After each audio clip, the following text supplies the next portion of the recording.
Go ahead, Senator Robin. Chairman, gusto ko lamang pong tanungin yung ating survivor kasi may naikwento po sila sa akin noong nandoon po ako sa Zamboanga na meron din mga naging biktima na badyaw. Yun ay kinuwento sa akin ni attorney.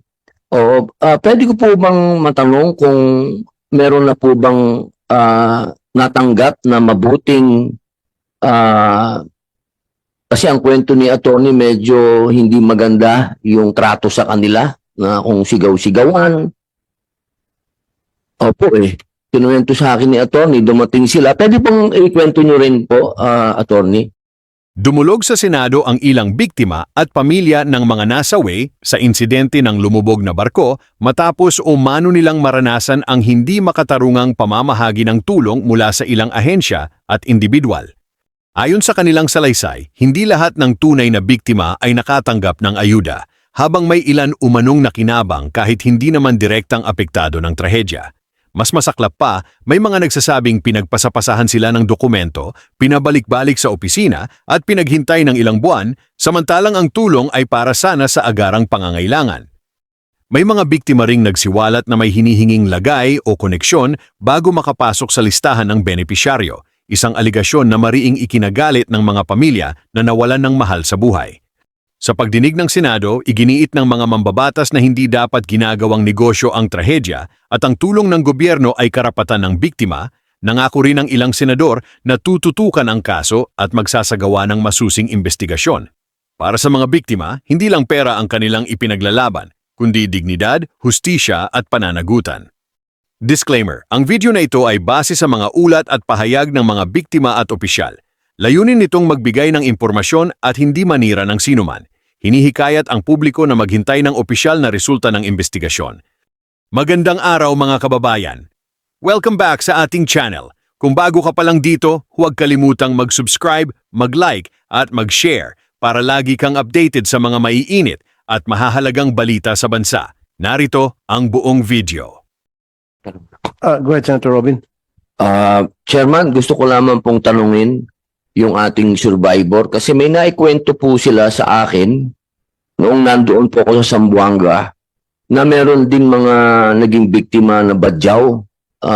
Yun ay kinuwento sa akin ni attorney. Pwede ko po bang matanong kung meron na po bang natanggap na mabuting kasi ang kwento ni attorney medyo hindi maganda yung trato sa kanila na kung sigaw-sigawan. Opo kinuwento sa akin ni attorney, dumating sila. Pwede pong ikwento nyo rin po, attorney? Sige po. Actually po, kami po dalawa ng tatay ko po yung pumunta po doon sa disaster risk na sinagawa po ng LGU kung saan nandun din yung desk ng Allison. Noong una po hindi nila po kami nakilala. Kaya yung totoong attitude po nila na observe namin na, anong hindi makaintindi, ginagano nila yung mga badyaw na sobrang simple lang daw ng mga requirements, hindi pa maintindihan. Tapos, nung dumating na po kami, nung nag-amok na po kami, sinabi na po namin na nagpakilala na po si ama na isa siyang survivor, na siya po si Attorney Aquino sa Gili. Bigla na po nilang nalitan yung rules nila na dati po kasi kailangan mag-sign ng acknowledgement receipt. Acknowledgement receipt po yung nakalagay sa papel, pero ang mga salita po na nandun medyo delikado, parang mukhang quit claim. Nung inamit na po natin sila kung bakit nagpapasign pa po sila, para saan pa ba yun, bigla nila pong binago yung rules nila na hindi na kailangan mag-sign. So, ibig sabihin po, hindi po talaga necessary in the first place yung acknowledgement receipt. Quit claim disguised as acknowledgement receipt. Pero umaasa lang po sila na ang mga pasahero, ang mga biktima, ang pamilya ay walang alam at magko-comply na lang po sa direktibo nila. Which is ganon din po ang ginawa nila nung Lady Mary Joy, kaya 3,000 pesos lang po yung binigay sa mga kaanak na nasunog yung katawan. 3,000 pesos Yes doon sa po. mga victims. Marina, are you aware of this? Admittedly, Mr. Chair, I'm not aware of this, but this will be included in the investigation that I'm conducting in relation to Mary Joy 3. Look at the possibility na siguro i-revoke na lang itong prangkisa ng Allison. Kasi wala nang katapusan, tuloy-tuloy ng pagkakadisgrasya ng mga barko nila. Just revoked it. Yes, Attorney Nelson. With due respect po, we have the purpose of the acknowledgement receipt is to show that the money was released. And hindi naman po na we know that there's no actually, Okay, anong wordings doon sa acknowledgement receipt? Can you read it to us? yes, acknowledgement receipt. I, legal age Filipino and a resident of blank, hereby acknowledge that I have received from Allison Shipping the amount of 100,000 as compensation or indemnification for the injuries, losses, and all damages I sustained arising from the unfortunate event. The acknowledgement is executed voluntarily and freely without force, intimidation, or undue influence. O, kaya nga sir, parang quit claim na yan. Hindi po. Actually, the letter heading is acknowledgement receipt. And actually, Acknowledgement receipt, pero it sounded like a quit claim. hindi po. Kasi parang as compensation doon sa injuries, di ba? Yes, but it does not prevent them from filing any charges, or because actually some of them really they put a note here unwritten, I do not consent to any quit claim. And yet, Po, yun na po yung sinabi namin, pinakalat na po namin sa lahat ng biktima na nung nabasa po namin na gano'n yung acknowledgement receipt, nagbigay na po kami ng directives na just for safety measures, maglagay ng handwritten na I do not consent to any quit claim. Hindi nila po ideya yun, ideya na po namin yun, DIY approach na po namin yun dahil talagang klaro na sila yung may makinarya, sila yung may pera, sila yung may power, sila yung may political influence. Ayun. Mr. Chair, kung talagang ayaw namin ibigay po, we will not release the money kung hindi sila pipirma. But and yet, even if nilagay naman nila I do not consent, we still release Kailangan nyo the talaga i-release yung money, whether you like it or not. Yes, you're correct Of course. po. Di ba? That's why kung ayaw po talaga namin as quit claim talaga po yan, we won't unless they sign Hindi it. sir meron na kasing bad experience ang mga tao sa Allison. Yun na nga yung sa nasunog na mga victims, yung sa previous na barko. 3,000 lang binayad nyo. Grabe naman yun sir.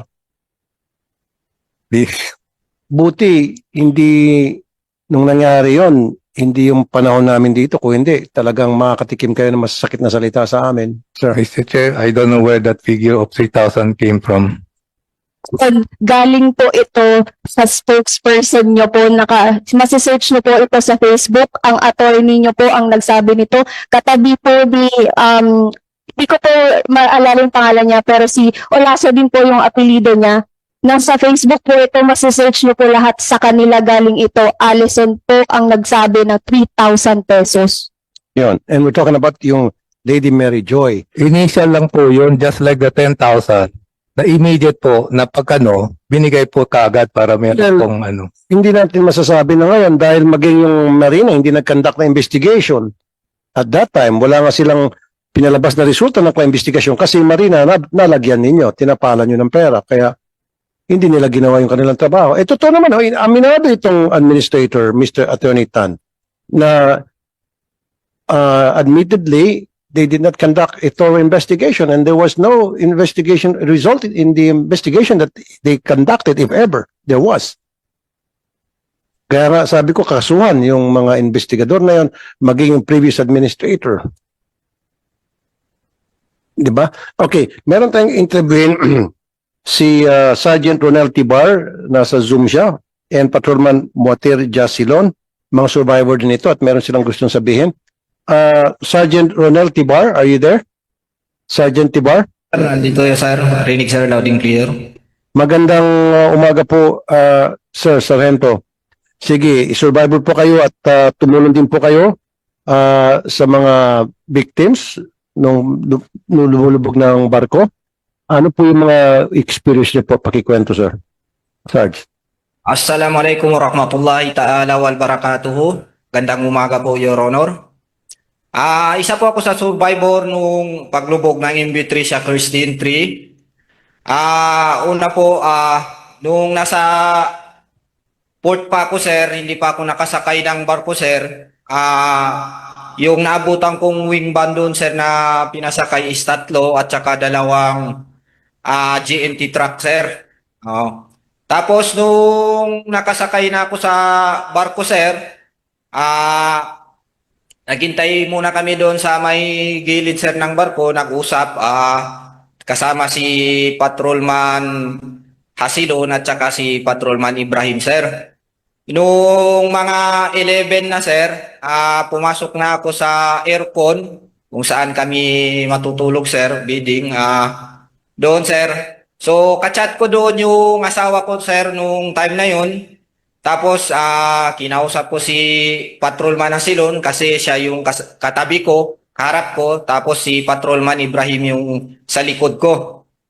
Sabi ko kay Patrolman Hasidon, sir, sabi ko, medyo yung barko is nagbabibrate, mabigat siguro yung dala. So, hindi ko na rin yun napansin, sir, dahil sa pagchat-chat ko sa asawa ko, Your Honor. Tapos, nakatulog na ako bandang 11:38, nagpaalam na ako sa asawa ko, matulog. After noon, Your Honor, nagising na lang ako. May isang lalaking pumasok doon, hindi ko lang namukaan, na siya yung nagsisigaw doon, gumising kayo, nakaterilid na yung barko. So, nung pagkagising ko, umupo ako mga 3 segundo, tapos tumayo, kinuha ko yung baril ko, at saka lumabas ako, sir. Nung lumabas ako, nakita ko yung mga tao, nagpapanik, tapos kumuha doon sa may bandang pintuan ng life jacket, doon sa may aparador.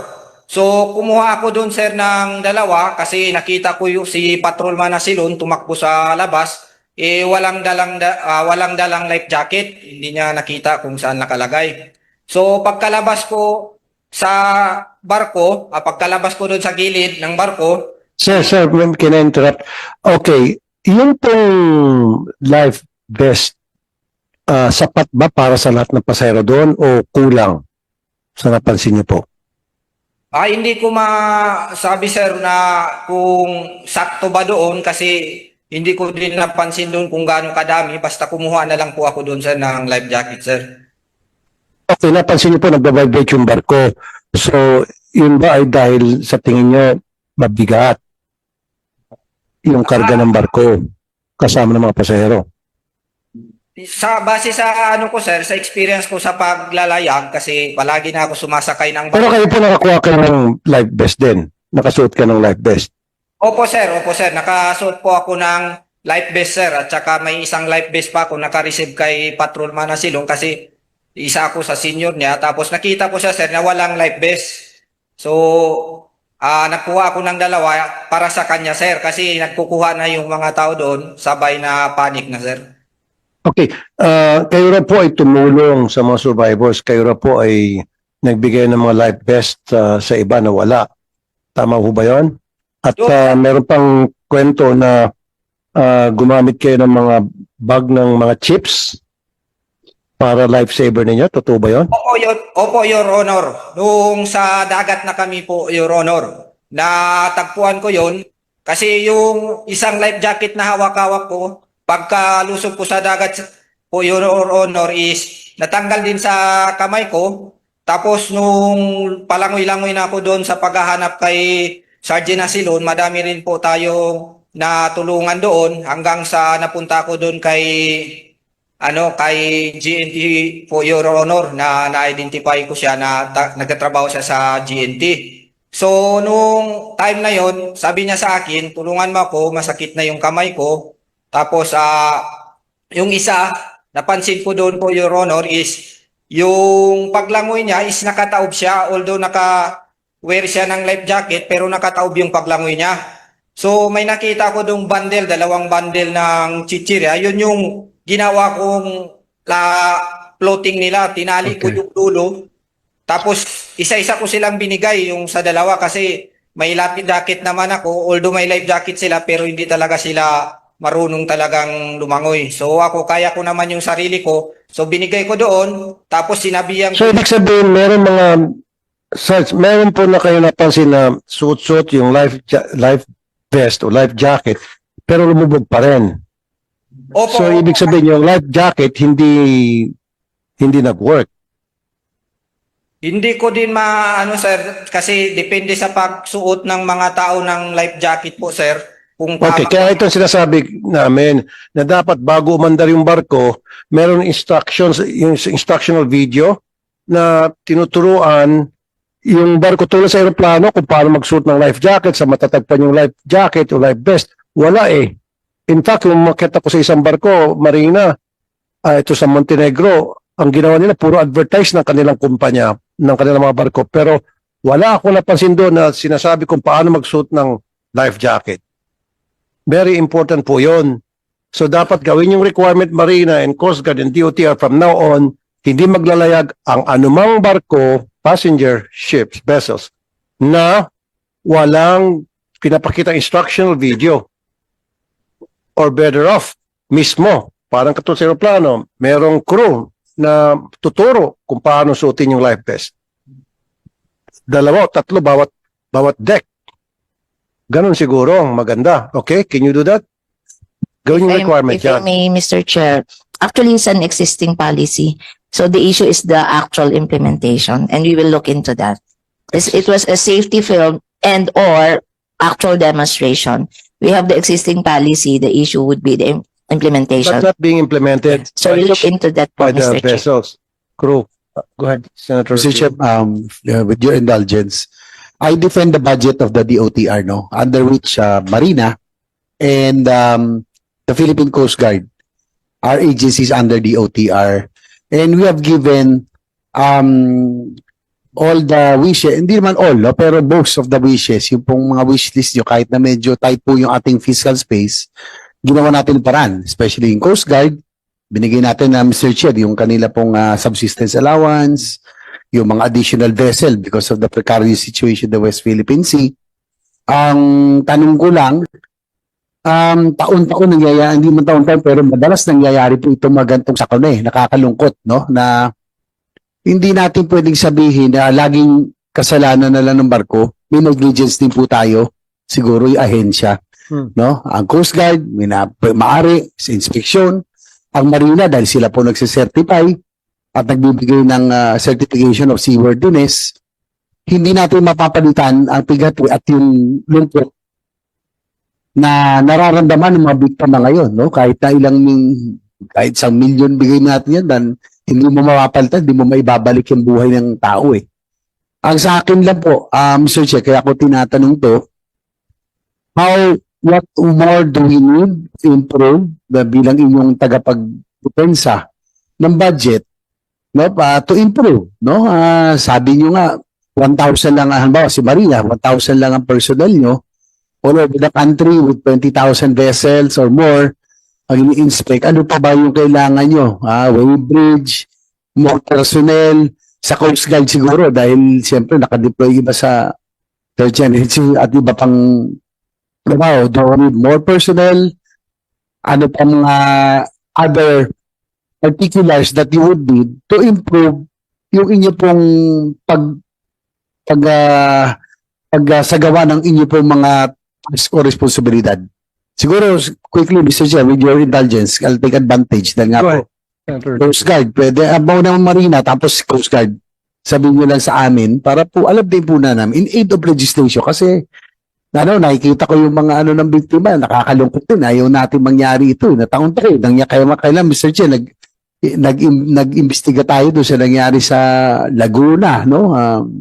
Tapos yung may nangyari din mga sakuna, meron din pagkukula siguro and admitted naman, pero para maiwasan and in order to improve the services of the regulatory agencies concerned and the agencies concerned, ano po bang kulang? Marina and then Coast Guard. Thank you, Mr. Chair, Your Honor. Yes po, we've been appealing actually to DBM for additional personnel. Ideally, if we have a big ship, combination po yung ating surveyor. Because we need a naval architect to check on stability and load line factor, etc. We need a mechanical engineer to check on the machinery and equipment. We need an electrical engineer to check all the electrical installation, and a ship officer to check on the operational procedures on board. Admittedly, as of now, if we send inspector, it's either maximum of 2, combination of those. Pero ideally, dapat composite po nung other specialization. So we would really, yes, gagawa namin yung annual inspection, but it appears we need a more thorough, frequent inspection to ensure. Nandiyan na po yung polisiya yung actual implementation po ang nakikita namin na medyo nakukulangan po tayo. So we would really appreciate and thank you po, Senator JB, for that. Thank you. Sige po, si Commodore Fonseca or si Admiral. Sige po. Admiral. Sa part naman ng Philippine Coast Guard, we are also banking on sa the passing of our Coast Guard revision of the Coast Guard law, which will also address yung additional manpower sa Coast Guard. Daily, we are conducting 3,100 PDI. That's every day. In a year, that's 1 million. So just imagine yung man-hours na requirement ng Coast Guard just for the conduct of the PDI pa lang, sir. Thank you very much. Kanina, it was suggested or it was made known to us by Marina na meron daw kayong pag-uusap ngayon na i-deploy ng Marina ang mga taga Coast Guard or kukunin, tama ba? Marina, it's under talk The ba? initial arrangement mo, Mr. Chair, would be nag-start kami sa motor bangka kasi yung mga training natin ng mga bankero, at the same time yung enforcement nationwide. Kasi yung presence po ni Marina, we are only present in our regional offices. So wala po. So what I mean, mag-deputize kayo ng mga taga Philippine Coast Guard to do some jobs Yes po. that's supposed to be Marina's job. Of course, yeah. And pumayag na po yung Philippine Coast Guard na may pag-uusap na. And how many Philippine Coast Guard personnel do you need? Ay, Para sa hindi pa po deputization? namin na-identify because that would be on a per district, I guess. So anong gagawin nito mga Distribution. deputized na mga taga Philippine Coast Guard once na nag-go na yung ano nyo? We may Pag-uusap? allow them po to issue the certificate for the motor bankas in those So areas. Metro Bancas only, excluding the vessels. Opo, para mabawasan na po yung load nitong, magpo-focus na po yung ating mga Sa mga big sa malalaki pong vessels.